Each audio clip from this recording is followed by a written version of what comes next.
12. El bosque del nido de arañas.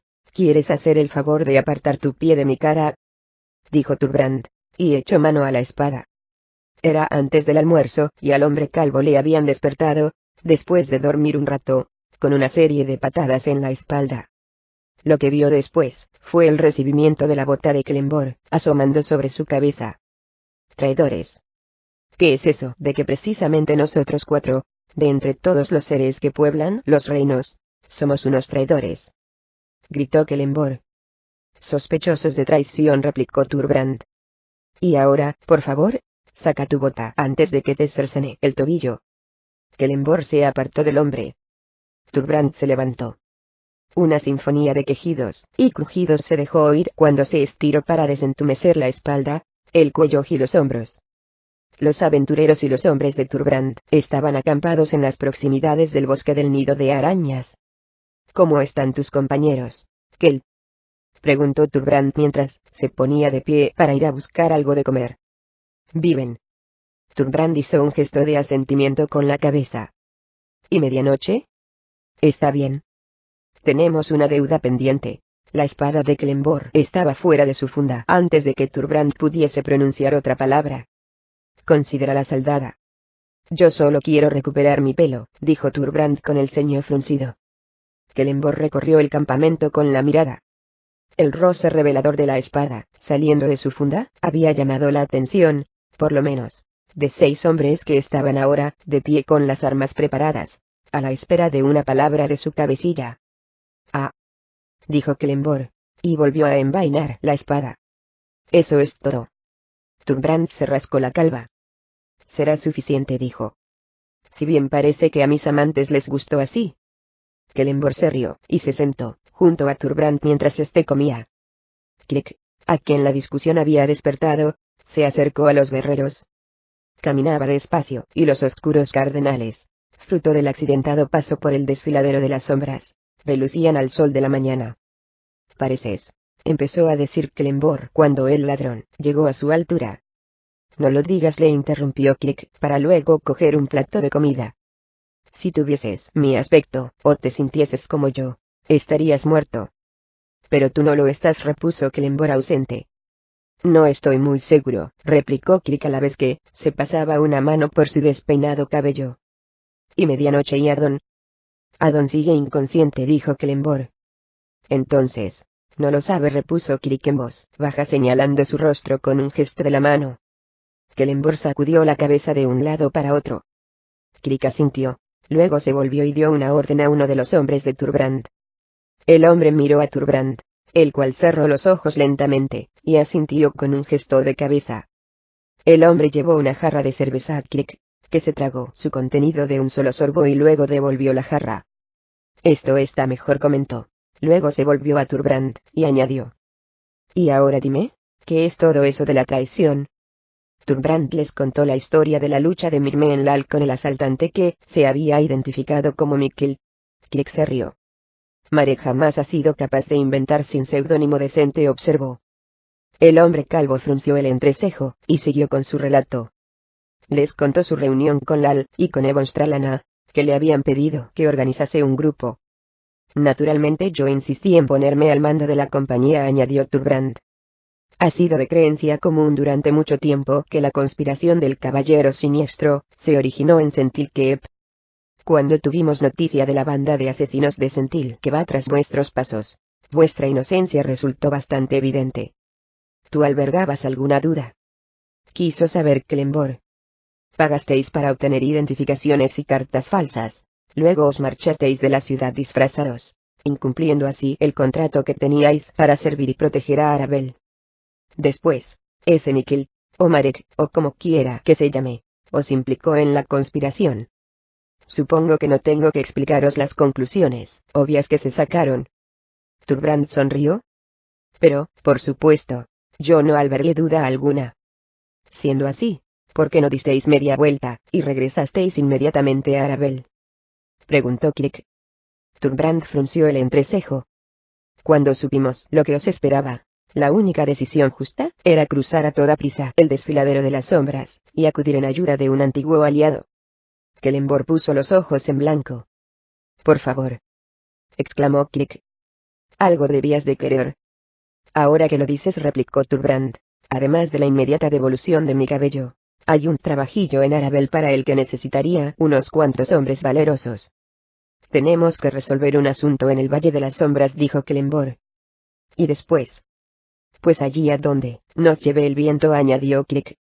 Thorbrand se echó a reír. Sopla un fuerte viento en nuestra dirección. Tal vez podamos arreglarlo. Veremos lo que dice Medianoche, opinó conciliador Kelenborg en voz baja. Este se levantó, y fue a pedir más comida al cocinero de la compañía. Kirik y Thorbrand se lo quedaron mirando, y empezaron a reírse. Kelenborg no advirtió que Adon estaba despierto. El clérigo se despertó, a pesar de que no se había parado de hablar por todo el campamento, por la mención que se hizo del nombre de Mirmenlal. Santa Sune, estoy perdido, dijo en voz alta. Luego, al oír la risa de una muchacha, se dio cuenta de que no estaba solo. Sentada junto a él, una joven que no tendría más de 16 años daba buena cuenta de una escudilla de gachas que tenía sobre el regazo, sorbiéndolas grosera y ruidosamente. Como Adon no tardó en descubrir, se llamaba Gillian. Era morena, con un pelo de estopa y una piel intensamente bronceada, curtida y seca. Los ojos eran de un azul profundo y los rasgos, ordinarios, pero no carentes de atractivo. «Ah», exclamó ella, «te has despertado». Bajó la escudilla y se la tendió a Adon. «¿Quieres un poco?». Adon se frotó la frente, y recordó de pronto la agresión del hombre de los ojos grises en Tilberton. Sabía que había sido alcanzado por su daga, y que luego se había desmayado. Sin embargo, ahora se sentía descansado y solo ligeramente débil. Sabía que Sune me protegería, dijo, contento. La muchacha lo miró. ¿Quieres un poco de este guiso, o no? Sí, gracias, dijo Adon, en quien el hambre había vencido cualquier inquietud que hubiese podido albergar con respecto a Mirmenlal y sus lacayos. Sin embargo, cuando el clérigo se incorporó, notó un agudo tirón en el lado izquierdo de su rostro y un intenso ardor. Algo caliente y húmedo rodaba por su mejilla. Adon pensó que era extraño, pues no hacía demasiado calor a aquella temprana hora de la mañana. Se preguntó a qué se debía que estuviese sudando de aquella manera. Luego miró a la muchacha.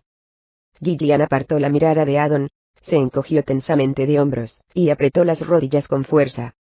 ¿Qué pasa?, quiso saber el clérigo. Voy a buscar al curandero, dijo Gillian mientras se ponía de pie. Adon se pasó la mano por el rostro. Estaba sudando todavía más que antes. Yo soy curandero. Soy clérigo al servicio de Sune. Tengo fiebre. Gillian miró brevemente al clérigo, luego volvió a desviar la mirada. Por favor, ¿qué pasa?, dijo Adon a la vez que alargaba la mano para coger a la muchacha. Vio entonces que había sangre en su mano. No era sudor lo que corría por su rostro. Adon empezó a respirar fatigosamente, y notó como si un enorme peso estuviese oprimiendo su pecho. Sintió mucho frío en la piel y la cabeza empezó a darle vueltas. «Dame tu escudilla», ordenó. Gillian miró a los demás, y llamó a uno de ellos. Medianoche vio que Adon estaba consciente, y se puso en pie de un salto. «Dámela», gritó Adon, y le arrancó la escudilla de las manos, derramando el contenido al suelo. Con manos temblorosas, sacó brillo a la escudilla de metal con la manga, luego la levantó a la altura de su rostro, y se miró en el espejo curvo. No. Gillian ya no estaba a su lado. Se oyó ruido de pisadas sobre la tierra. Aparecieron delante de él Medianoche, y un clérigo que llevaba el símbolo de Timora. No puede ser, dijo Adon. El clérigo de Timora, contento de que el joven sunita se hubiese despertado de su sueño, sin consecuencias graves, se acercó con una sonrisa de oreja a oreja. Sin embargo, cuando vio la expresión del rostro de Adon, su sonrisa se desvaneció al instante. Sune, por favor, decía Adon. Se tensaron los músculos de la cara del curandero. Había comprendido de pronto. Hicimos lo que pudimos, añadió sombríamente. Medianoche puso una mano sobre el hombro de Adon, y miró a Kirik y a Kelenborg, que estaban sentados juntos al otro lado del campamento. Adon no decía nada, se limitaba a mirar fijamente su reflejo. Estamos demasiado lejos de Arabel, y de la diosa Timora, para que funcione la magia curativa, prosiguió el clérigo. No había pociones. Hemos tenido que confiar en los ungüentos, y en los medicamentos naturales que he podido crear. El borde de la escudilla de metal fino empezó a arrugarse en el puño de Adon. Lo importante es que estés con vida. Quizás alguien de tu propia orden pueda ayudarte y hacer lo que nosotros no hemos podido. El metal se torció. Deja que vuelva a examinarte. Estás sangrando de nuevo. Te has arrancado los puntos. Medianoche se agachó, y retiró la escudilla de las manos de Adon. Lo siento, dijo en un susurro. El curandero se agachó, y limpió la sangre del rostro de Adon con una toalla. Sin embargo, el daño no era tan grave como había temido, pues se habían desprendido solo algunos puntos. Mientras el clérigo miraba la cicatriz, pensó que ojalá hubiese encontrado al sunita en una ciudad, pues, con los instrumentos adecuados, habría podido hacer un trabajo más limpio con la cicatriz. Los dedos de Adon, acompañados por su ojo izquierdo, siguieron la cada vez más oscura cicatriz, bajando por el pómulo y el centro de la mejilla. El corte desigual terminaba en la base de la mandíbula del clérigo. Un poco más tarde, aquella misma mañana, mientras los aventureros desmontaban el campamento, Crick se enzarzó en una discusión con Brion, un joven ladrón de la compañía de Thorbrand. Pues claro que comprendo lo que estás diciendo, gritaba Crick al albino. Pero, ¿cómo puedes negar la evidencia de tus propios sentidos? He mirado en el rostro de la propia diosa Timora, contestó Brion. No me hace ninguna falta otra evidencia. Los dioses han venido a visitar los reinos para divulgar su palabra sagrada de primera mano. Sí, pagas tu dinero y puedes acercarte al instante, dijo Crick. No me extrañaría que tu diosa empezase pronto a decir la buena aventura. Lo único que he dicho es, sóquete. Lo interrumpió Crick. Ya me lo has dicho una vez. Las contribuciones siempre son necesarias. Crick sacudió la cabeza, y apartó la mirada de Brion. Uno debe de sentirse muy solo, no teniendo más creencia que uno mismo, dijo Brion. Mi fe hace que esté satisfecho. Crick tembló de rabia, pero luego fue recobrando el control de sus emociones. Sabía que Brion no lo había provocado intencionadamente, pero el moreno y delgado guerrero estuvo insólitamente inquieto desde que se despertó. Quizás era solo la tristeza que reinaba en el campamento a causa de la herida de Adon, pero una parte deseaba volver a lanzarse a las montañas, y dejar que el destino le enviase cualquier monstruosidad imaginable. Incluso sabiendo que en el bosque del nido de arañas la única catarsis que encontraría sería la muerte, hasta aquel lugar le resultaba tentador. Se oyó un ruido en la distancia y la tierra empezó a temblar bajo los aventureros. Crick vio unos enormes fragmentos cristalinos deslizarse por la faz de los riscos de cristal que se habían colocado en el camino del Valle de las Sombras. Misericordiosa Timora, dijo Brion cuando las impresionantes rocas de cristal se rompieron, y, al reflejar la luz del sol, lanzaron varios arcoíris a través del paisaje. A continuación, sin previo aviso, una brillante lanza negra, del tamaño de un árbol, surgió de la tierra junto a Crick. El ladrón cayó al suelo, pero no tardó en levantarse y coger su caballo. Similares lanzas dendadas, y de color ébano, atravesaron el suelo en toda la llanura, y se elevaron unos 5 metros en el cielo de la mañana. Es hora de marcharnos, le dijo Clembor a Thorbrand, y los dos hombres corrieron en busca de sus caballos. Me parece que no vamos a tener más remedio que atravesar el bosque. Thorbrand recorrió velozmente su compañía, reuniendo a sus hombres, e instándolos a que se dirigiesen al bosque. Pero, antes de que llegasen a ponerse en camino, las lanzas atravesaron a 2 de sus hombres, y destriparon a 3 caballos. Los restantes miembros de la compañía se precipitaron a la oscuridad del bosque del nido de arañas. Las lanzas seguían, rasgando la llanura, y unas enormes avalanchas de cristal caían al nordeste de las montañas. Cuando medianoche se iba acercando al bosque, advirtió la ausencia de Adon, escudriñó la llanura desde la linde del bosque, y vio el caballo del clérigo que corría en medio de las lanzas.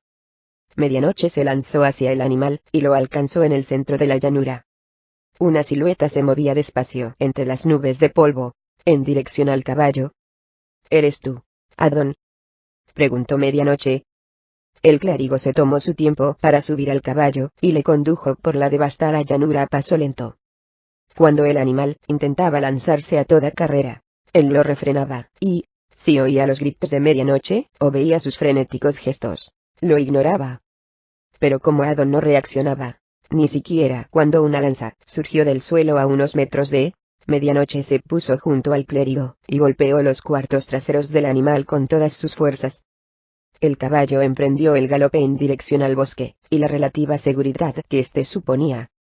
Cuando el caballo se puso a correr, Adon no gritó ni se echó siquiera hacia adelante. Se limitó a sostenerse, clavando los dedos en la crin y las piernas en los flancos. Kelemvor esperaba en las afueras del bosque. Todos, salvo unos cuantos hombres de Thorbrand, habían desaparecido en el interior, y el último de los jinetes se reunió con sus aliados en lo más recóndito y oscuro del bosque del nido de arañas. No se veía movimiento de las criaturas que habían entrevisto la noche anterior. Quizá duermen de día, observó Kelemvor. Los ruidos de cristal, rompiéndose y estallando, habían disminuido. Si bien los aventureros todavía oían de vez en cuando el estruendo que producían las enormes paredes de cristal deslizándose montaña abajo. Si esos monstruos duermen de día, será mejor que lleguemos al Valle de las Sombras antes de que se haga de noche. Todos lanzaron murmullos de aprobación, tanto Kelemvor como Kirik, y los miembros de la Compañía del Alba. Adon cabalgaba en silencio por el bosque. Los aventureros siguieron cabalgando todo el día por el bosque, atentos a cada ruido, y con las espadas constantemente a punto. Adon iba delante de Kelemvor, y de medianoche, mientras que Kirik llevaba en su caballo a Brion, el cual había perdido el suyo con una de las lanzas negras. A medida que se fueron adentrando en el bosque, la flora se volvió más densa e impracticable, y al cabo de un rato Thorbrand indicó que todos debían detenerse y desmontar. Habría que seguir a pie y guiar los caballos. Adon ignoró la señal, y Kelemvor se puso a su lado. Ahora has perdido la vista, Adon, le dijo. Como el clérigo no le hizo caso y siguió obligando a su caballo a abrirse, pasó entre la maleza. El guerrero le dio una palmada en el brazo a fin de llamar su atención. Adon miró a Kelemvor, hizo un gesto de asentimiento con la cabeza, y desmontó. En este lugar hay muerte, dijo Adon, en cuya voz no vibraba precisamente la vida. Nos hemos metido en un osario. No sería la primera vez, dijo Kelemvor para luego volver junto a medianoche. Algo más adelantado, Kirik caminaba junto a Brion. Aun cuando el joven ladrón lo había divertido tanto como enfureció, Kirik presentía una refrescante inocencia en él. Aunque su pericia con la daga rivalizaba con la de Kirik, era evidente que Brion no llevaba mucho tiempo de aventurero. Después del almuerzo, Brion desafió a Kirik a una prueba de habilidad con la daga, y Kirik estuvo a punto de perder con el albino. Finalizado este desafío, Kirik y Brion hicieron un número con 6 dagas cada uno, lanzándoselas mutuamente a una velocidad de vértigo. Brion desviaba todos los cuchillos lanzados por Kirik, y este, a su vez, esquivaba las dagas lanzadas por Brion con las suyas propias. A pesar de toda aquella habilidad con los cuchillos, el albino no apestaba sangre y locura como ocurría con muchos aventureros. Incluso los compañeros de Brion, como la muchacha que se había sentado junto a Adon, se deleitaban con la idea de poner fin a una vida. Kirik lo veía en sus ojos. Kirik también se daba cuenta de que las veces que Brion había derramado sangre voluntariamente podían contarse con una sola de sus manos enguantadas, y que el albino jamás había matado a un hombre sin lamentarlo luego. A medida que los aventureros avanzaban, el bosque se tornaba engañosamente hermoso, por lo menos al principio. Los árboles eran gruesos, altos y cubiertos de abundantes hojas verdes. La brillante luz del sol atravesaba las frondas del ramaje, y, por aquí y por allá, caían dardos de luz que acariciaban de vez en cuando los rostros de los héroes que atravesaban el denso follaje. Luego, mientras cruzaban un grueso lecho de nudosas raíces que cubrían el suelo completamente en muchos puntos, Kelemvor oyó un ruido seco de ramas en los árboles. Se volvió bruscamente, y señaló los árboles a Selan y Welk, los mercenarios que iban en retaguardia, pero ellos no habían oído nada. Le mantuvieron la mirada, y se encogieron de hombros. Kelemvor no vio señales de movimiento entre el grupo, de modo que se volvió y siguió caminando. Los ruidos se repitieron una y otra vez, y, finalmente, todo el grupo se puso sobre aviso. Sacaron las armas, pero no pudieron distinguir rastro alguno de las criaturas en los árboles. En la cabeza, Thorbrand guiaba a su caballo con cuidado por un pequeño sendero del bosque. Después de pasar por delante de un árbol de gran tamaño, el hombre calvo se detuvo en seco y, mientras se preparaba para atacar, su cuerpo se fue tensando. Delante de Thorbrand había un hombre con una armadura color grueso pegado a un árbol por unos largos y viscosos hilos de telaraña. Se le había caído el casco y su rostro lívido llevaba el símbolo de Bane, negro sobre los rasgos blancos. Con la espada desenvainada, el hombre miraba fijamente a Thorbrand, y en su rostro podía verse una mueca helada y unos ojos salvajes. Thorbrand vio a otros 5 hombres a unos metros de distancia. Llevaban la armadura de los asesinos de élite de Bane, y estaban pegados a otros árboles en medio de un gran claro. «Están muertos», dijo Thorbrand, «y lo que los ha matado está cerca de aquí». Los aventureros permanecieron en silencio un momento, mientras que Lembor y Thorbrand examinaban una enorme telaraña ensartada en los árboles donde se hallaban aquellos hombres. El resto del grupo, a excepción de Adon, se apiñó y se puso a contemplar los árboles. El sunita, por su parte, se limitó a permanecer junto a su caballo, mirando el oscuro dosel de hojas que oscurecía el sol. Mientras los componentes del grupo aguzaban el oído a cualquier movimiento entre los árboles, fueron cayendo en la cuenta de que no salía ruido alguno del bosque. Las hojas no susurraban en el viento. Los insectos no chillaban. El silencio en el bosque era completo. Sin decir una sola palabra, Hillian pasó las riendas de su caballo al clérigo de Tymora, y se encaminó a un árbol. Subió como un mono, y sin hacer ruido, hasta la rama más alta. Una vez allí, inspeccionó el bosque con su vista de lince. Los aventureros esperaron 5 minutos, durante los cuales ella fue saltando de rama en rama, abarcando atentamente con la vista toda la zona desde cada uno de los posibles puntos estratégicos. Finalmente indicó que todo estaba despejado. Antes incluso de saltar al suelo, la muchacha indicó a Thorbrand que se acercase. Ni siquiera los más fuertes vientos podrían mover estas ramas. Este lugar está muerto, petrificado en este estado. Se frotó el pulgar y el índice para indicar una textura extraña. Una ligera película lo cubre todo, de ahí viene la inquietud. Thorbrand asintió y alargó los brazos para ayudar a la muchacha a bajar, pero ella frunció el entrecejo y pasó saltando por encima de él para caer en cuclillas. Pero, cuando sus pies tocaron el suelo, en el centro de una maraña de raíces que sobresalía, se oyó un ruido sordo, y la tierra se abrió. Antes de que la muchacha pudiese pronunciar palabra, las raíces surgieron del suelo en medio de una lluvia de tierra desplazada. En total 8 patas de araña salieron precipitadamente para agarrar a Hillian, todas largas y negras como el carbón. Cada pata tenía 4 articulaciones, y terminaba en una punta afiladísima del tamaño de una espada grande. De la tierra, surgió la enorme panza sobre la cual estaba la muchacha, haciéndole perder el equilibrio antes de saltar fuera de la trampa. Luego fue la cabeza del monstruo lo que salió del suelo y vio unos relucientes ojos rojos y 4 pinzas desiguales. Las patas de la gigantesca araña se cerraron y atraparon a Hillian desde 8 direcciones diferentes. Luego la araña empezó a desplazarse, y el bosque cobró vida. Las nubosas raíces que rodeaban a los viajeros se desplegaron. Otro hombre se había levantado sobre la panza de otra araña, y corrió la misma suerte que la muchacha.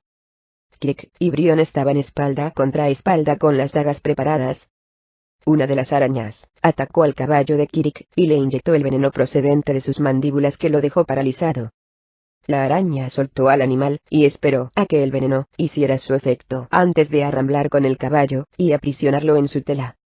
Kirik lanzó una maldición cuando se dio cuenta de que la mayoría de sus pertenencias, incluyendo las hachas de mano, se hallaban en el caballo, pero no estaba dispuesto a intentar rescatar su ropa de la araña, que montaba guardia sobre su moribundo caballo. Las arañas estaban por todas partes, y la más pequeña tenía el tamaño de un perro. Una de ellas avanzó hacia Kirik, y éste la miró a los ojos. Las patas tenían un color verde pálido, y el cuerpo era negro con unas enormes manchas naranja en los costados. Kirik lanzó una daga a uno de los ojos impenetrables del monstruo, y la mirada depredadora de la araña le hizo sonreír. La hoja de Kirik dio en el blanco, y penetró en la trepidante masa del ojo de la araña, y siguiendo en esa dirección se metió dentro, pero el animal siguió avanzando. «¡Dioses!», gritó Kirik, para luego saltar a una rama que colgaba muy baja. La araña gigante avanzó y mordió el aire donde hacía un momento había estado el ladrón. Kirik comenzó a trepar por el árbol cuando oyó un grito, y miró hacia abajo. La araña herida había atravesado el costado de Brion con una de sus patas. Las dagas que tenía de poca defensa le servían contra aquel monstruo. La araña se preparó para volver a traspasar a su víctima, y levantó una segunda pata. En medio de sus esfuerzos por liberarse, Brion dejó caer la cabeza hacia atrás, y miró a Kirik. Este vio que los labios de Brion se movían, le rogaban que lo ayudase. Kirik titubeó, sopesando las opciones que tenía. Sabía que el hombre estaba muriéndose a causa del veneno del monstruo. Aparte de morir junto a él, poco podía hacer. La araña atacó con su segunda pata. Kirik observó cómo la vida se iba de los ojos de Brion. Al otro lado del claro, Medianoche advirtió que 3 arañas avanzaban hacia ellos. Kelenbor, Selans y Well estaban a su lado, Addon detrás de ellos, aparentemente ajeno a la amenaza que se cernía sobre ellos. 2 de las arañas eran enormes y gordas, con unos cuerpos negros y rojos, y unas abotargadas patas color carmesí. La tercera era completamente negra, con unas patas brillantes y puntiagudas y mayor agilidad que las otras. Cayó en un ángulo, y empezó a trepar por los árboles para alcanzar mejor sus presas, y los estrechos espacios que había entre los árboles poco hacían para frenar su avance. La araña brillante saltó sobre los héroes, y Kelenbor cortó 3 de sus patas con un solo mandoble. El guerrero atacó de nuevo dando un tajo en el cuerpo del animal, escapando por poco a sus pinzas. Luego Kelenbor se volvió, y la araña estaba ya encima de él, sobre sus patas traseras. Le asestó la espada contra su expuesta panza, y arremetió hacia atrás y hacia adelante. El monstruo golpeó al guerrero con una pata y este perdió pie. Antes de ir a estrellarse contra el árbol, se le escapó la espada de la mano. Medianoche vio como las 2 arañas restantes avanzaban hacia ellos. Después de bajar la vista a su daga, comprendió que de poco le iba a servir con aquellos monstruos, de modo que trató de recordar su hechizo de polo de fuerza. Cogió una rama de un árbol cercano, y dijo el conjuro. De repente, un brillante palo azul y blanco se materializó en sus manos.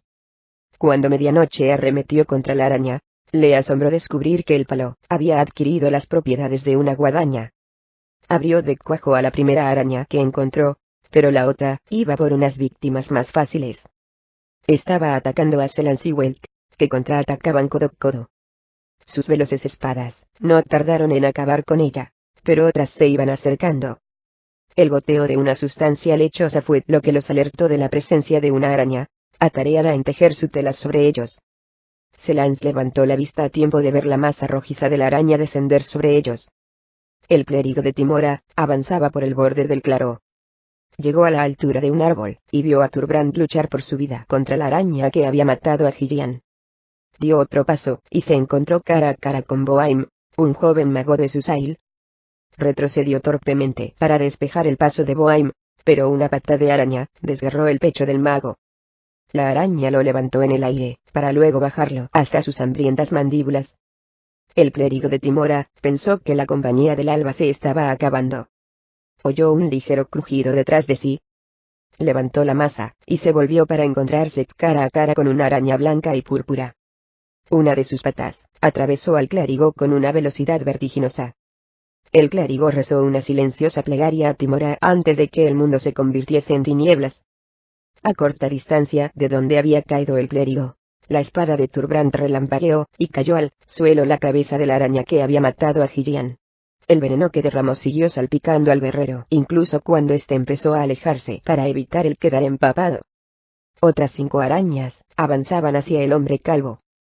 Delante de él, los otros 2 miembros de la compañía del alba, todavía con vida, luchaban para seguir viviendo. Thorbrand acudió en su ayuda, ignorando el montón de arañas que se iba acercando a él.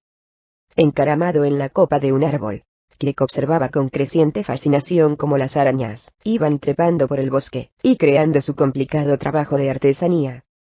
Kirik sabía que habría debido sentir repugnancia o rabia ante aquella visión, pues el único objetivo de ese trabajo era meter en una trampa a sus amigos, y a él mismo, y devorarlos. Pero Kirik consideraba que aquellos dibujos de una muerte esperada eran preciosos. Había tal sencillez y armonía en su diseño.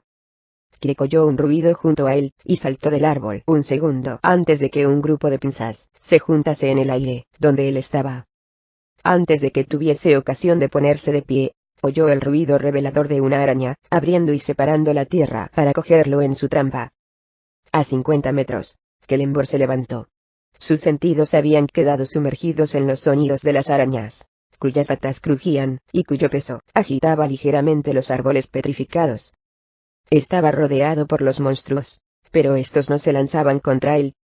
Pero de pronto, una enorme araña blanca empezó a avanzar muy lentamente, y todas las demás despejaron el camino para que pudiese acercarse. Era la mayor araña que Kelenborg había visto jamás. Con objeto de que la araña blanca tuviese sitio para maniobrar, las demás formaron un círculo alrededor de Kelenborg, quien levantó la vista y vio un verdadero ejército de arañas al acecho entre los árboles. No tenía escapatoria. Sin duda todos los otros habían muerto. La enorme araña blanca se abalanzó sobre él. Kelenborg le cortó una de sus patas. Otra hendió el aire en el mismo momento, mientras que una tercera alcanzó su armadura, le abrió el todavía caliente peto, y le hizo una brecha poco profunda en el pecho. Kelenborg vio, con espantosa claridad, que una cuarta pata se deslizaba sobre él.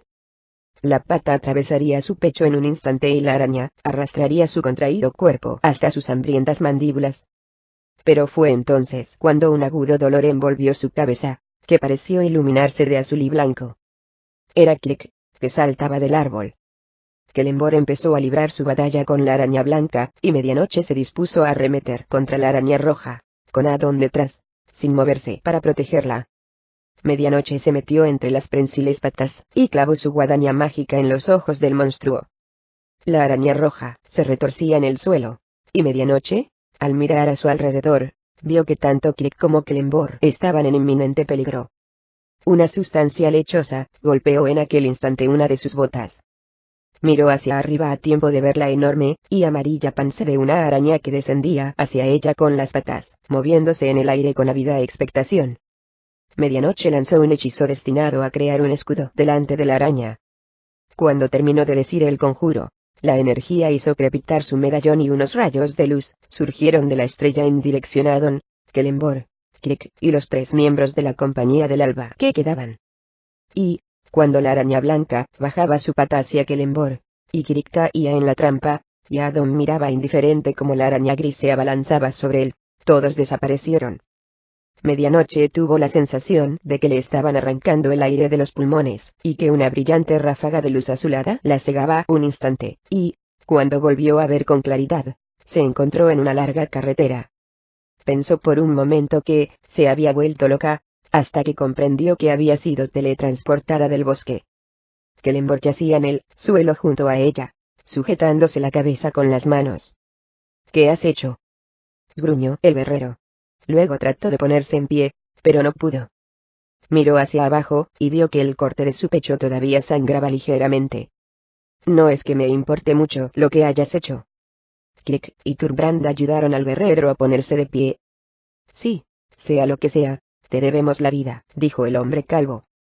Y ello, sin duda, salda la deuda que tenías conmigo, hermoso Narciso. Medianoche abrió la boca para hablar, pero no se le ocurrió nada que decir. Se limitó a mirar a su alrededor con los ojos desorbitados. Gillian, Brion, todos han muerto, dijo uno de los miembros de la Compañía del Alba mientras ayudaba a cubrir las heridas de su compañero. Lo siento, repuso finalmente Medianoche. Ni siquiera sé cómo os he traído hasta aquí, ni siquiera si he sido yo quien lo ha hecho. Donde quiera que sea, es aquí, dijo Crick, mirando a su alrededor. Adon, que estaba a unos metros de distancia, mirando la carretera en dirección al norte, se volvió y dijo tranquilamente: estamos a mediodía de viaje al sur del Valle de las Sombras. Las puertas que daban a la sala del trono de Vane se abrieron de golpe, e irrumpió Tempus Blatorne en respuesta a la llamada de su dios. Vane hacía los brazos del trono y sus garras arañaban la superficie. Cierra la puerta. El tono era frío y mesurado. A pesar de las prerrogativas que Vane había otorgado a su emisario, Blackthorne se estremeció de terror. ¿Deseabas verme, Lord Vane?, preguntó Blackthorne con una voz engañosamente firme. Lord Black se levantó del trono, e hizo un gesto en dirección al mago para indicarle que se acercase. La mano con garras del dios caído relampagueaba ante los ojos del emisario. Cuando el dios de la lucha lo asió violentamente por el hombro, Blackthorne no hizo ningún movimiento para defenderse. Ha llegado el momento, dijo Vane. Blackthorne vio que los labios del dios se abrían formando lo que solo podía llamar una sonrisa y el corazón le dio un vuelco. Era una cosa horrible. Ha llegado el momento para nosotros de unir a los dioses, exclamó Lord Black. Quiero que lleves un mensaje a Loviatar, la diosa del dolor. Creo que está en aguas profundas. Dile que quiero verla, inmediatamente. El cuerpo de Blackthorne se tensó. Vane advirtió su cambio de actitud, y apretó con más fuerza el hombro del emisario con sus garras. ¿Tienes algún problema con esta orden, emisario? Gruñó el dios de la lucha. Aguas profundas está a medio camino de la otra punta de los reinos, Lord Vane. Para cuando vuelva, tu campaña contra el valle será ya parte de la historia. La sonrisa de Lord Black se desvaneció. Sí, si viajas como lo haría un hombre normal, dijo seguidamente. Pero con el hechizo que te he concedido, llegarás a aguas profundas dentro de pocos días. Blackthorne bajó la vista y Lord Black retiró la mano de su hombro. ¿Qué pasará si la diosa se niega a acompañarme de vuelta a Sentilkeep? Vane le volvió la espalda al emisario, y cruzó los brazos. En ese caso, confío en ti para convencerla. Eso es todo. Pero, eso es todo, gritó Vane. Y sin más se volvió para encararse a su emisario y fulminarlo con sus ojos negros. Blackthorne dio un paso atrás. A medida que se intensificaba la indignación que sentía Vane, sus ojos iban echando chispas. Me decepcionas, expuso Vane, si bien su tono sugería repugnancia más que cólera. Haz lo que te digo, y podrás recuperar mi favor. Después de inclinarse ante su señor, Blackthorne murmuró la única plegaria que había aprendido, una oración a Vane. A continuación, el mago se incorporó, levantó los brazos, y empezó a cantar el hechizo del emisario. Recordó una visita que había hecho a aguas profundas en su juventud, y visualizó su destino. Al cabo de un momento, mientras intentaba adoptar la forma de un cuervo, Blackthorne empezó a estremecerse, y a mutarse. Pero algo no funcionaba. Se fue volviendo negro como el carbón y su piel empezó a caérsele a pedazos en todas direcciones. La ropa del emisario se desgarró, y cayó al suelo. Blackthorne dio un grito, y extendió un brazo, parcialmente transformado, a su dios. Ayúdame, fue todo lo que el mago tuvo tiempo de decir antes de estallar en una lluvia de chispas negras. Allí donde Blackthorne estaba hacía solo un instante, cayó una pequeña piedra preciosa de color negro junto a su peto, y empezó a desintegrarse. Vane observaba la escena completamente conmocionado. El hechizo, dijo con voz ausente, mientras se retiraba a trompicones hacia las sombras que había cerca de la entrada de su cámara privada. Los guardias que irrumpieron en la sala no vieron a su dios por estar en las sombras. Miraron lo que quedaba de Tempus Blackthorne, y sacudieron la cabeza. Supongo que esto tenía que ocurrir tarde o temprano, dijo uno de ellos. Sí, añadió el otro guardia, hasta un idiota sabe que la magia es inestable. Antes de que pudiesen percatarse de su presencia, Vane se abalanzó sobre ellos, y los mató. Luego se volvió, desgarró su armadura ensangrentada, y al cabo de un momento estaba sentado sobre su trono, y contemplaba el destrozado peto de Blackthorne en el suelo. El dios decidió fríamente que no iba a llorar por su pérdida. Blackthorne no era más que un humano. Un peón. Su desaparición era lamentable, pero podía ser reemplazado. Luego Vane recordó sus interminables charlas con Blackthorne. Se acordó de las extrañas emociones que lo habían embargado cuando se dio cuenta de que Blackthorne lo había salvado y ayudado a recuperarse. Lord Black, el dios de la lucha, se miró las manos, y advirtió que estaba temblando. Luego lanzó un grito de dolor, agudo y largo, y todas las personas del Templo de las Tinieblas se taparon los oídos, estremecidas ante el grito de dolor de Lord Black. Cuando se hizo el silencio, el dios de la lucha vio a través de los ojos nublados por las lágrimas una figura de pie ante el trono. Blackthorne. Se oyó la voz ronca y áspera de Vane. No, Lord Vane. Vane se secó los ojos, y miró al hombre pelirrojo que estaba ante él. Fsul dijo. Todo está bien, Señor, estás rodeado de hombres muertos aquí en el templo. Vane levantó su mano garra. El hombre pelirrojo bajó la cabeza. Sí, señor. Luego Xul recogió los trozos dispersos de la armadura, y ayudó a Vane a ponerse de pie. Todo está listo, dijo Soul mientras Lord Black volvía a ponerse la armadura ensangrentada. ¿Cuándo vamos a empezar a preparar la batalla? Los ojos de Lord Black despedían fuego, y Soul dio un paso atrás para apartarse del dios colérico. A continuación, los labios de Vane se abrieron en una horrible mueca. Cuando sus ojos se entornaron y habló, también había fuego detrás de los afilados dientes del dios de la lucha. Ahora dijo,